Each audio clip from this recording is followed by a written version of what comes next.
Certainly their conventional capabilities have been dramatically degraded. Reportedly have lost at least half of their tank fleet without the capacity to replace it.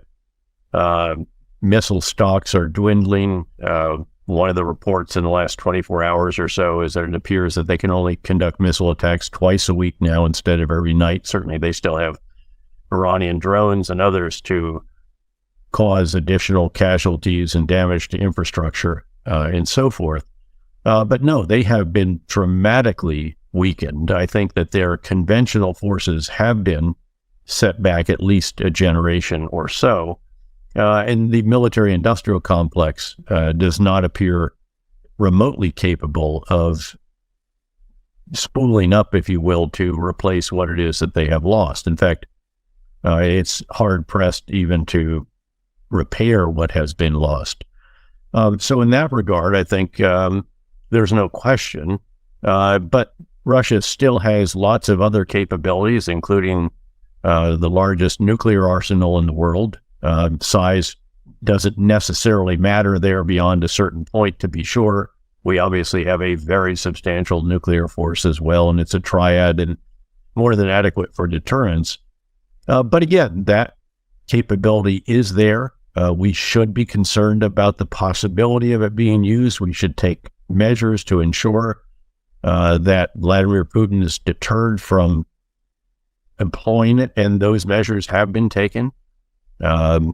U.S. leaders have, for example, said that there would be catastrophic consequences for such use. And in fact, the Chinese and Indian leaders have cautioned Putin against using nuclear weapons. So there should be a global effort, as there has been, frankly, to ensure that that component of his military power isn't employed. Beyond that, let's not overlook the continuing economic capability of Russia. It still is one of the largest natural gas and crude oil and coal producers in the world. There are a number of countries in the world still willing to buy that at a considerable discount, to be sure, but still the world does need that oil, gas, and coal. And it also produces strategic minerals and agricultural products that other countries are willing to buy as well. So Russia will be dramatically diminished in terms of its conventional military capabilities, but is by no means a country that should be counted out. One of the biggest of the big ideas about transformation of the U.S. forces in particular is that we are transitioning from a small number of very large and incredibly capable, heavily manned and exorbitantly expensive platforms, the most substantial of which, of course, is an aircraft carrier, but also other major maritime combatants, aircraft, the F-35, main battle tanks, etc. And we're going to transition to a larger number of much smaller unmanned systems. And it's not just the drones as we currently think of them in the sky. It's on the surface of the ocean, it's subsea, it's on the ground, it's in space, even in cyberspace. And these are systems, some of which will be remotely piloted, others of which will be algorithmically driven. Some may be together with manned systems, some may be completely apart from them. It's a transformation that will take a very long time, and we're not going to give up all of the small number of large platforms by any means. Those are still hugely, incredibly useful in a variety of different scenarios. But if you are in a world where if it can be seen, it can be hit, and if it can be hit, it can be killed, then you've got to make that transition, because unless you can adequately defend those platforms, and by the way, we also have to defend our bases, we have to harden those, make them more resilient, again, improve their defenses, our headquarters around the world, etc., particularly in a particular theater.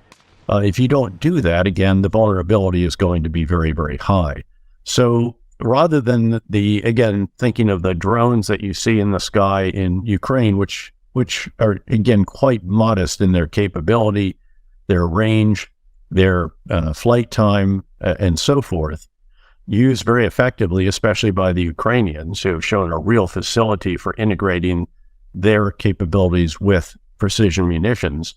Despite that, what we would see in the future is just dramatically different. Again, the ranges, the speed, the capabilities, and the sheer number of these will be extraordinary. Well, it is already affecting production levels in the United States and NATO countries. One of the big outcomes of a variety of the different multilateral meetings and even fora like the Munich Security Conference has been a broad recognition by NATO leaders that we have to increase the production of a variety of different types of ammunition and so forth, even some major end items, given the extraordinary rate of consumption on the battlefield in Ukraine. And so that is actually happening. The U.S., for example, the last I saw is trying to double the monthly production of 155 millimeter heavy artillery rounds and a variety of other rounds, again, that are being consumed at a high rate on this particular battlefield. As to the strategy, I think it gives some insights into the way to harden the country that might be applicable elsewhere, the so-called hedgehog or the poisoned frog or whatever the analogy that you want to use as the metaphorical image, that again could be useful in other locations. And beyond that, I think there will be a conviction out of this that when this is all done, and it will at some point be all done, and I tend to think there will be some kind of negotiated resolution at some point. I can't tell you when, because a great deal depends on whether or not Russian forces begin to crumble and collapse in the face of the anticipated Ukrainian offensives that we'll see in the months that lie ahead. But when that happens, I think there will be recognition that Ukraine needs an ironclad security guarantee, that our sensitivities to Moscow's concerns about, for example, NATO membership for Ukraine or some other kind of security arrangement for Ukraine, those didn't turn out too well. We did actually accede to Moscow. We did not take Ukraine into NATO. And I think with hindsight, there's a conclusion that, look, we took the Baltic states in, we took a number of other former Soviet republics into NATO. None of them has been attacked by the Russian Federation. Yet Ukraine, which we did not do that for, was vulnerable and was attacked. And we can't allow that to happen again in the future. So I think there will be some effort, very clearly, to establish, again, a very robust security arrangement for Ukraine, even as there is also a very substantial effort to help Ukraine rebuild, whether that's funded by frozen Russian funds or by those plus US, EU, G7 remains to be seen. But the numbers are very substantial. The latest estimate is well over $400 billion